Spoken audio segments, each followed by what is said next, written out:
he was a plain-spoken man. You know, remember when he famously said, "We got evildoers." That's kind of brilliant, you know. We got evildoers. Yeah. I can't say any more than evildoers. And evildoers like to do evil. Most people would never do an impression of someone right to their face. It takes a special kind of confidence. Or maybe just no filter at all. But every once in a while, someone decides to go for it anyway. These are the funniest celebrity impressions ever done directly in front of the actual person.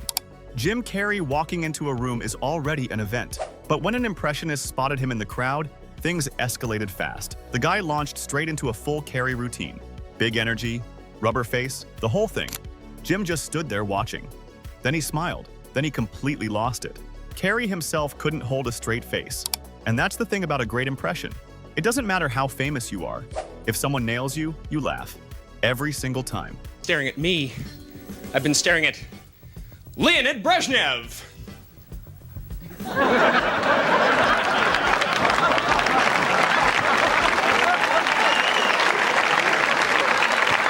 Jack Black is loud, physical, and completely unpredictable. So when he sat down for an interview about the Minecraft movie alongside Jason Momoa, nobody was surprised when things went sideways.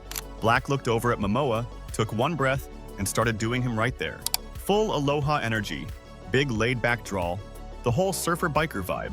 Mamoa was sitting right next to him, laughing, shaking his head.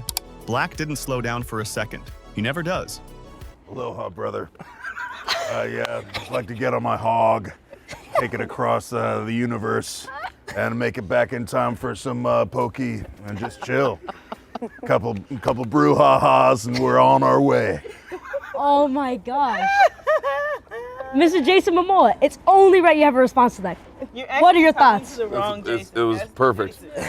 Listen, if the acting doesn't work out, you be my stunt man. Will Ferrell has a gift for catching people completely off guard. His impressions don't just mimic mannerisms. They expose something deeper about who these people are. When he gets into character, he commits so fully that you forget you're watching someone pretend.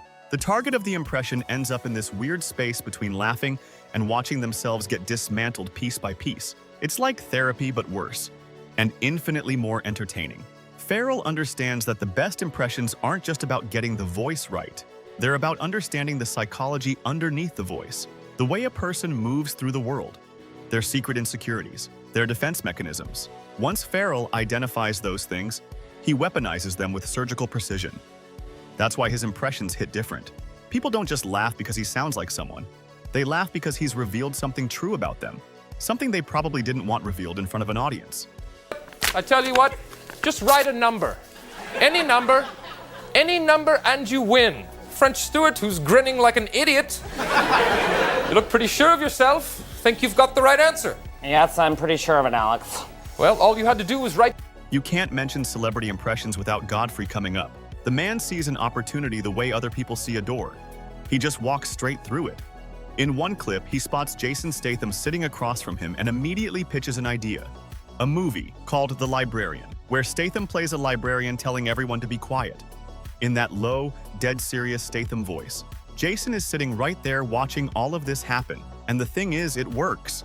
It really works. Statham can't argue with it. Hear his voice, it's so fucking low, you know? And so I said, I think you should make a movie called The Librarian. You know?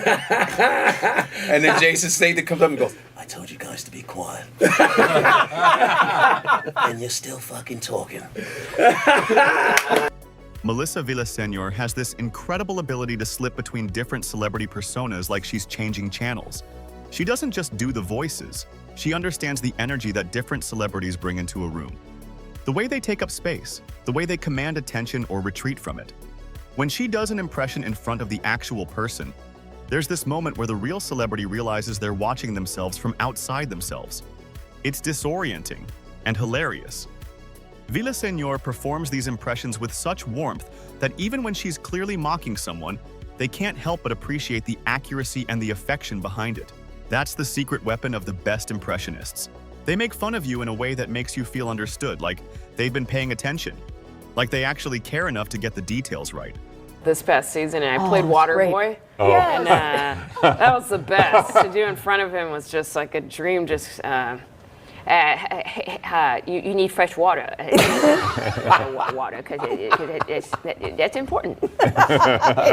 Bryan Cranston doing a Kevin Hart impression was not something anyone asked for. And it was also not something anyone was ready for. He nails the energy, the hands, the big physical reactions. Kevin is there watching and genuinely cannot believe what he's looking at. Cranston is going full throttle, arms flying, voice pitching up. You realize watching that clip that actors are basically just impressionists with better agents. Cranston commits harder than most people do to their actual careers. Okay, and I talked to him. I said, "Are you going to go paragliding?" He goes, "No, no, no." Bryan, let me tell you this, okay? We're all going to die. I'm just not going to help. So instead, he gets on a crane. So they said, well, he's not going to go paragliding, so how do we do that? Impressions have become this interesting cultural artifact. They're a way of saying something about someone without actually saying it, a way of celebrating them and roasting them simultaneously. The person being impersonated gets to be in on the joke or be the victim of it, depending on their sense of humor. Usually both at the same time. When an impression lands perfectly, when the person can't help but laugh at themselves, that's a moment where something shifts. The barrier between performer and audience dissolves. Everyone in the room is in on it.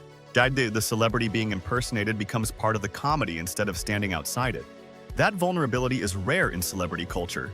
Most famous people maintain this careful distance from everyone around them. But a good impression can pierce through that distance. It can force a moment of genuine connection and genuine laughter. Kevin Hart and Dwayne Johnson have been doing this to each other for years. Neither one holds back. Johnson does Hart in high school.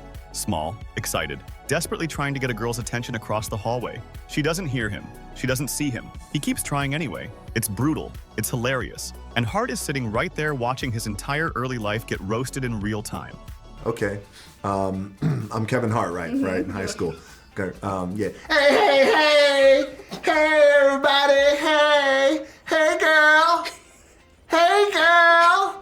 No, she ain't hear me. She ain't hear me. Hey, what's up, man?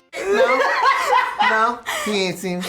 Come on. Oh, come on. Hey, Miss Johnson. Yeah, I'm gonna do good on that test. Yeah. Then Hart fires back with his Johnson impression.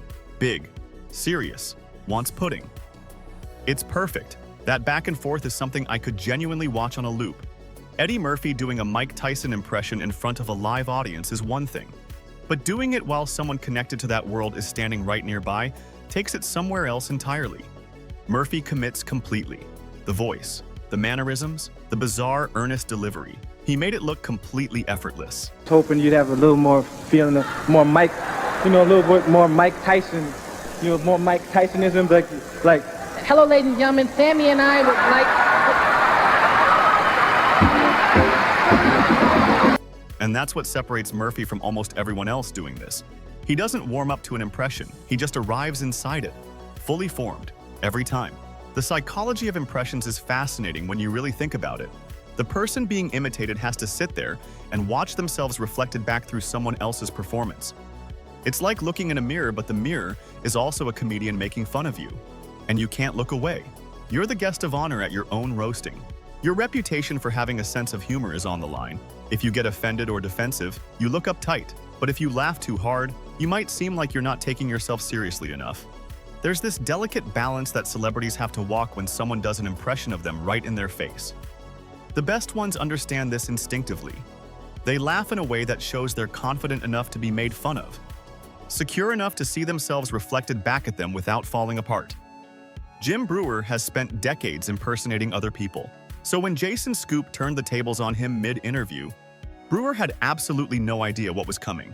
Scoop had found a clip of Breuer doing an impression of Scoop doing impressions of other comedians. It got complicated fast. Brewer's face during the whole thing is something you have to see for yourself.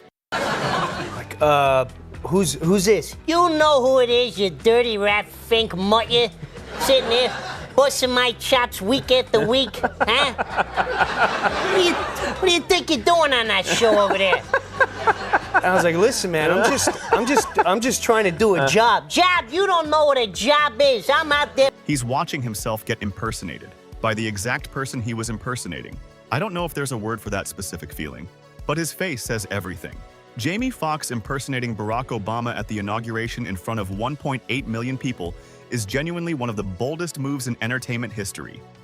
Obama was right there. The crowd was right there, and Foxx just stepped into it. Smooth delivery, measured tone. He captured the cadence with scary precision. The crowd went completely insane. You think about it, and it's almost hard to believe. A moment that big, that public. And Foxx just decided to go for it. The confidence alone deserves its own award. Chicago. Chi-Town, stand up. Chi-Town, stand up. Chi-Town, stand up. 312. This was the most incredible moment of my life and all of your lives when our president-elect. Dana Carvey built his entire career on his George Bush Sr. impression. But the moment it became genuinely legendary was when Bush himself was there to witness it. Carvey got invited to the White House. He stood in front of the president and did the full routine. The Mr. Rogers opening, the John Wayne pivot, everything. And Bush just sat there watching it happen, laughing. You don't get invited back to do your impression of the sitting president unless the sitting president actually finds it funny. That's a very specific kind of approval. Not many people get that. From the Congo, we got Ray-Ban sunglasses, 2 pair. From Yugoslavia, men's swimming trunks. From Mexico down there, salsa.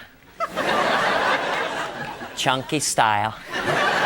Tiffany Haddish brings this infectious energy to her impressions that makes everyone around her want to participate. She doesn't just imitate celebrities, she inhabits them. When she's doing an impression of someone, she becomes so committed to the bit that the person she's imitating can't help but get caught up in it. There's this momentum she builds, this infectious laughter that spreads through the room like a contagion. People can't help themselves. They have to laugh. They have to be part of whatever she's creating in that moment. I didn't know that you can really act. You can act. You're acting now. And I was like, what have I been doing? I'm just out here like, like, yeah, I've been acting. Like, I'm acting like I care about what you got to say, son. He's like, and then he's like, well, do you think we can get a selfie? I was like, can you pay me? That's a special skill. The ability to make the person you're making fun of feel like they're part of the inside joke, rather than the target of it. Tom Hiddleston might be the most quietly dangerous person at any dinner table. You think you're sitting next to Loki. What you're actually sitting next to is someone who's been studying everyone around him very carefully. When someone asked him to do Chris Hemsworth performing Loki, he didn't even hesitate. He just became it. The Australian ease underneath the Loki monologue. Hemsworth is right there watching his own voice come out of someone else. It's genuinely unsettling in the best possible way. And Hiddleston knows exactly what he's doing the whole time. Thank you. Yeah, my pleasure. You know, for God's sake, just, like, kneel. I'm Loki of Asgard. I'm burdened with glorious purpose. That's all. Steve Coogan and Rob Brydon have been doing competing Michael Caine impressions for years. Different versions, different eras. Young Caine, Batman Caine, the emotional version. When the actual Michael Caine finally showed up in person, you'd think they might dial things back a little. They did not. Brydon went straight into it. Coogan went straight into it. Caine sat there watching 2 men argue over which one of them sounds more like him. Eventually, Caine leaned forward and delivered his verdict. He thought one of them was actually quite good, but he also told the other one he was out of shape and needed to behave himself. So I'd say it balanced out. Michael Caine talks very, very slowly. Right, this is how Michael Caine speaks. Michael Caine speaks to his nose like that. He gets very, very specific. It's very like that. When he gets loudly, it gets very loud indeed. It gets very specific. It's not quite nasal enough the way you're doing it, all right? You're not doing it the way he's... Matt Friend is just built differently from other impressionists. Most people wait for the right moment. Friend finds the nearest famous person and starts immediately. He got on a call with Howard Stern and launched straight into a Stern impression with Stern, right there listening in real time. Right. The voice, the mannerisms, the rhythm, all of it. Stern's reaction alone is worth watching the clip. I shall. What gives you the blank? The right. The bill of blank, right? Right, bill of right. Bill of right, right. I jerk off with my blank hand, right? Right hand, right. Right. As Matthew McConaughey would say, all right, right. Right. And then Friend moved straight on to Jeff Goldblum, with Goldblum sitting right there, eyes wide open, processing the whole thing slowly. Goldblum eventually said it was too much, too wide a variety of Goldblumian everything happening at once. And honestly, that might be the most Jeff Goldblum response to a Jeff Goldblum impression that I've ever heard.